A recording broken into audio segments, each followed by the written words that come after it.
Hello, welcome to Our Voices. I am Siman Shekoya and I'm here with my co-host Orion, but Amina is off today, so we invited a guest host, Kali Abdu. He is the producer of VOA's Red Carpet, and he has so much to say about today's topic. Welcome, Kali. Thanks for having me. I'm looking forward to our conversation today. In recent years, the African film industry has enjoyed a rapid expansion. According to UNESCO, about 5 million people currently work in the film sector in Africa, contributing $5 billion to the continent's GDP. African diaspora has an important role in this fast-forward growth.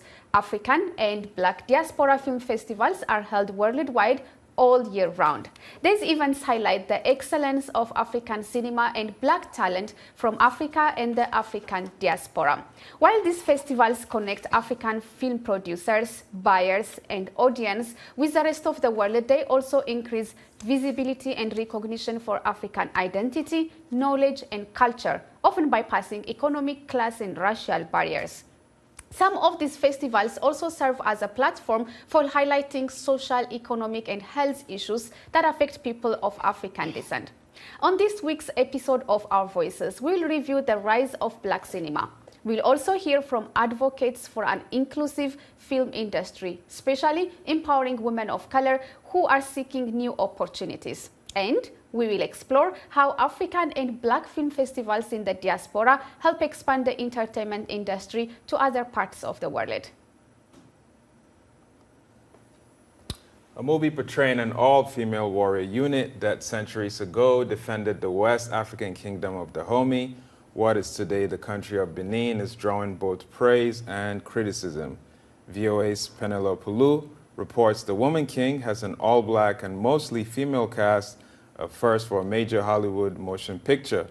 Some critics, however, note it had little African involvement. Rarely does Hollywood portray Africa or Africans except through the eyes of outsiders. Not so The Woman King. Led by General Naniska, the Agoji warriors, a fearsome women's unit, slay their enemies, European and African slave traders. Academy Award winner Viola Davis says she identifies with her warrior character. I saw myself within the same way I see my white counterparts. And it wasn't until I went out into the world and the industry that I realized the world and the industry does not see me the same way. Kathy Schulman, who helped produce the film, says it was an uphill battle getting Hollywood to finance it. Black Panther opened a certain door, right? The Black Panther said, imagine an African nation with agency. And I said, well, why do we have to imagine it? How about an actual African nation with agency? You know, each one of these things is a step. Noting the Kingdom of Dahomey took part in selling other Africans into slavery, there have been calls to boycott the film. Yet, according to The Hollywood Reporter, the film's opening weekend in the U.S. exceeded expectations, grossing $19 million. Women made up 58% of all ticket buyers, according to post-strike exit polling. Black moviegoers made up 56% of the audience. Train hard, fight harder. Despite controversies, the film has generated excitement in Africa and among the African diaspora, says Sawadogo. And they can really, identify with it even more. Even this morning, I saw a post urging everybody to go see the movie because this movie is about us. So you have a pride there in the immigrant communities to go see this movie. Viola Davis wants more films produced about empowered Black people, especially women, in Africa and America. We've got to normalize it. Listen, we've been here just as long as everyone else since 1612 in a completely different capacity, but we are human too. We are Dahomey! Penelope Pulu, VOA News, Washington.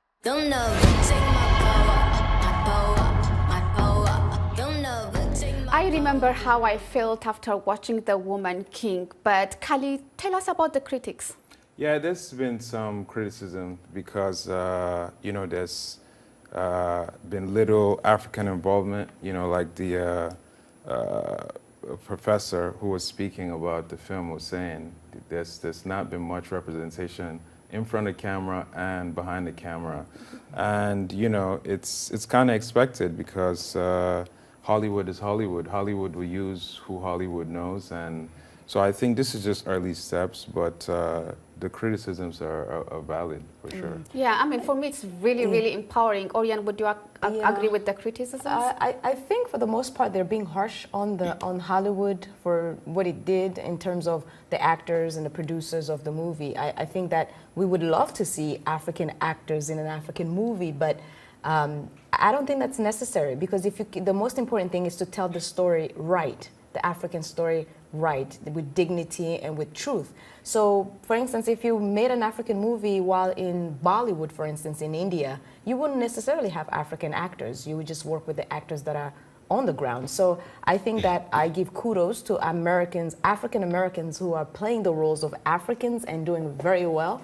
And so I think that the critics really should, you know, just go. Yeah, I mean, I completely agree with you. For me, it was really empowering, because it's really that you see a movie made by all black stars about powerful African women. So, I mean, for years, African and black movies were underrepresented in film festivals. Now, a growing number of black film festivals in the diaspora are promoting African filmmakers and creating networking opportunities around the world. One of them is Real Sisters of the Diaspora Film Festival. For the last 25 years, the festival has featured films produced, directed, and written by women of color. Joining us today is Caroline Butts, founder of the festival, to talk about why we need such festivals. Ms. Butts, welcome to Our Voices. Thank you so much. Yeah, I've been listening to the conversation you're having about the Woman King, and I saw it about 2 weeks, and it is very powerful. It's well written, and as you know, Gina Bryce Bythewood, she made Love and Basketball, so it's great to see her come back with this very strong warrior-like movie. So this is the reason why we do need festivals like Real Sisters, is that, you know, our festival features women from the African diaspora, Africans, Nigerians, South Africans. Yeah, and, is there a reason why you started the festival, especially featuring movies made by women of color? Yeah, I started the festival precisely because I found that there was only 1% in Hollywood, only less than 1% of African-American women were hired to direct movies and produce movies. And I felt the power of filmmaker also lies behind the decisions that directors and producers made. So that's why I created and founded Real Sisters. Right, awesome. Ms. Butts, my question for you would be, knowing that you also are a publisher of African Voices, the magazine, in addition to also being the director of the festivals, do you see the contribution of the festivals and the magazine on the movie industry on the continent, whether it be on the economics of the movie industry on the continent? What is the impact that you see on the continent with the festivals and the magazine? Well, I would love to have like an international festival, maybe in Africa, where we can all come together, because there's such a strong, you know, African cinema and a lens that we have. And you can see that in African-American culture as well. So with the festival, I mean, it's like millions of dollars. You know, I think your guest said $5 billion industry. And we should be a part of that as, you know, African women, people of African descent. You know, we should be able to have actors and, you know, all black cast that are paid, you know, well in terms of their salary. You know, and also just the cultural impact of the power of storytelling. African Voices magazine, we showcase poetry, short stories, and a lot of our storytellers, their short stories even end up as film. So there's like a real strong connection between writing and filmmaking. And, you know, Real Sisters also has a micro-budget film fellowship, and we give $5,000 for a creator, emerging creator, a woman to create a short film. And we have 3 films that are made this year that are being shown to the festival. I have a question for you, Carolyn. How important is it to show movies made by Africans in the diaspora? It's very important. We need to have that connection, and that's one of the things that's powerful about Real Sisters and a lot of African American or Black festivals is that we showcase films by Africans, made by Africans, and there's that cultural connection. Like we have a film that was called Miss Curvy. I believe it was out of South Africa, and during COVID, it got a lot of, caused a lot of conversation about full-figured women, and they were entrepreneurs, and these are African women. So seeing that connection between Black women in America and Black women in African countries is just a powerful thing that's needed more. We need more of it. Have you seen any networking opportunities, maybe from your festival? What are some of the networking opportunities you have seen for film producers from the continent? Yeah, I mean, it's wonderful. And we've seen collaborations where people meet at the festival and they exchange information. Maybe they need someone who can, a good cinematographer, because that's one of the challenges when you're filming Black film is that people don't know how to light people of our color.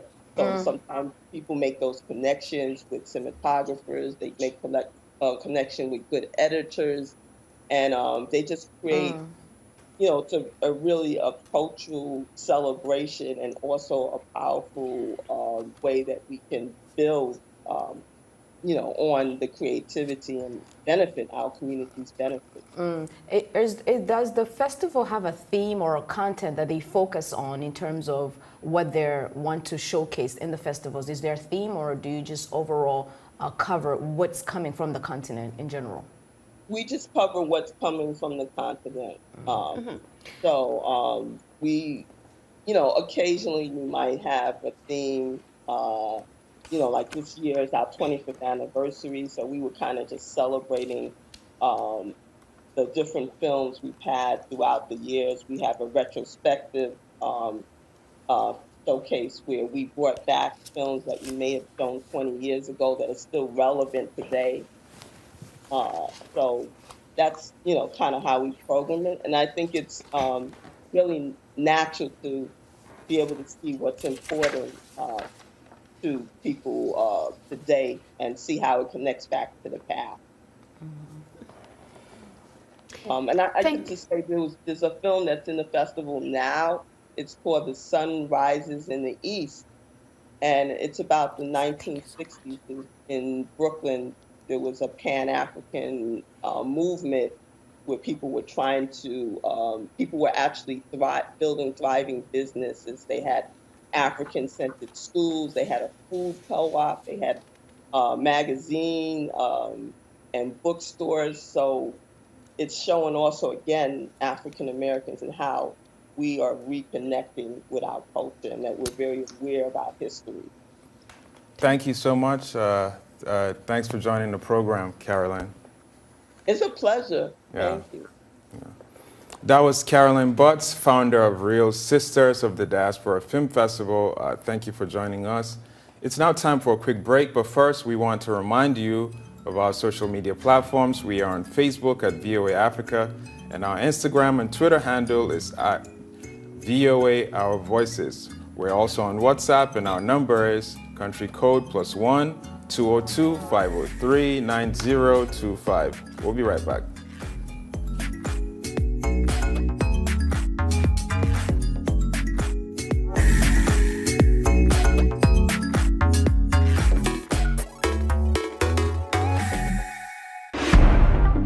Research is on for Africa's best and brightest minds in finance, cybersecurity, technology, and anything digital, making social impact through cutting-edge technologies, innovation, and creativity in Africa. Out of 17,000 candidates from 50 countries in North, Central, East, West, and Southern Africa, Only 3 will be selected from the top 10 continental finalists from Egypt, Nigeria, Ghana, Zimbabwe, Kenya, and Cameroon. Join the U.S. Chamber of Commerce and its prestigious partners, including the Voice of America, when the 3 finalists are featured at the U.S. Africa Leaders Summit in December 2022 in Washington. Stay tuned.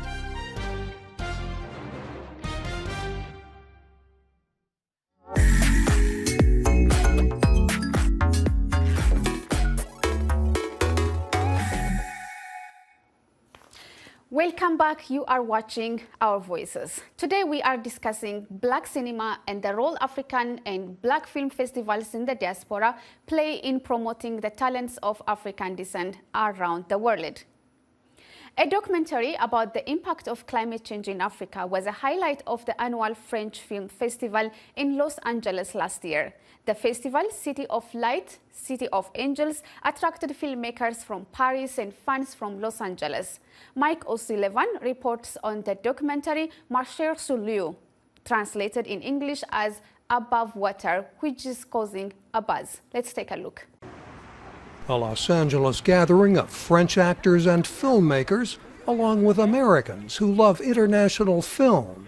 Among the annual French Film Festival's offerings this year, a story of survival amid climate change in the Azawak Valley in northwestern Niger. And the children, most specifically, have to do 10 kilometers back and forth several times a day to go get water for the whole village. Taking time away from schooling.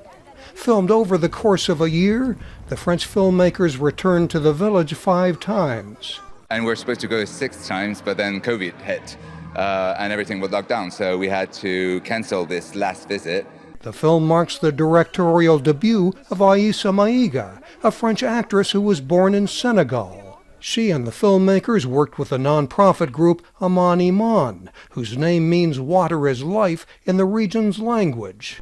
Chronicling the struggle to have a well dug in the village, it's a story now playing out in many other communities. It's really about the emotion of the people there, their life, and through emotion we think we can actually access a change of awareness.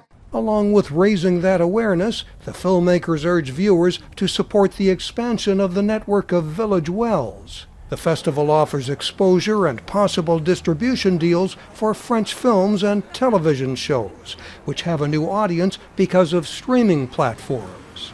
Like Netflix and Amazon, of course, that they're able actually to create an audience for foreign programs. It's not only French film or European film, as you know, it's also Asian. And it's really a big change in the American culture. As film becomes globalized, he says, it is increasingly addressing global problems. Mike O'Sullivan, VOA News, Los Angeles. It's great to see, documentaries that are touching on social issues. But I have a question for Khalid. I mean, you've been following the documentaries, the films that are coming out of the continent, and especially in Nigeria, we have Nollywood. But do you think, or do you see the impact of films and documentaries on social issues as much as we think they do? I mean, we just watched about climate change, but you also have tough issues like LGBT community in a conservative continent. Do you see the impact from movies and films? Yeah, absolutely. I think that films, whether narrative or documentaries, play an important role in shaping consciousness, shaping emotions, at the bare minimum, raising awareness. You have films like Rafiki, by Wanuri Kahiu. You mentioned LGBT, which is very powerful. I remember when it came out at the time. So, films like that will help raise awareness and popularly, Hotel Rwanda, the film, a lot of people knew about what happened, the Rwanda genocide, because of the film. So it plays like a huge role, in my opinion, in raising awareness. I mean, film definitely is a powerful tool in highlighting social issues. And I think with the expansion of technologies, and like Netflix, like like Hulu. I think it created more opportunity for African film producers to distribute their movies even worldwide. What would you say? You mentioned, it's interesting, you mentioned Netflix and Hulu. I have a question about how exactly are people on the continent consuming most of the content? I mean, is he through DVDs? Is he through cable TV? Yeah, cable TV. Cable TV is how people on the continent right now consume entertainment or content. You know, so a lot of these DSPs, the Netflixes, the Hulu, and you know, those ones you mentioned have relationships with companies like Mnet on the continent, and this is how people get to watch the latest films. I think Mnet does a great job of I mean, even if people don't consume it within the continent, it's good to have it out there worldwide for the larger audience. Definitely. Well, we know for sure they are definitely consuming it. Now, it's time for a break. When we come back, we will introduce you to a talented filmmaker who is raising awareness on social issues, as we've talked about. That's next on Women to Watch Report. Stay with us.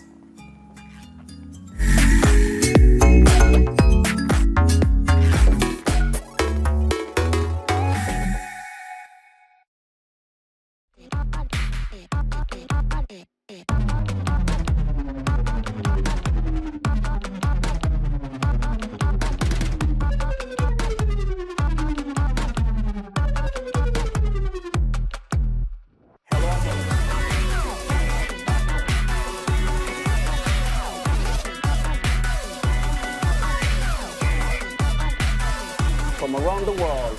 Let's go.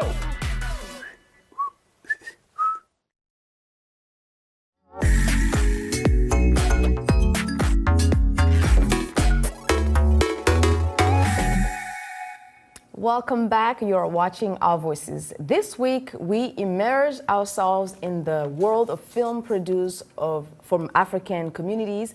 There is no shortage of African filmmakers and their quest for raising awareness for social issues through the lens. Here's a talented lady from Nigeria in the week's Women to Watch segment.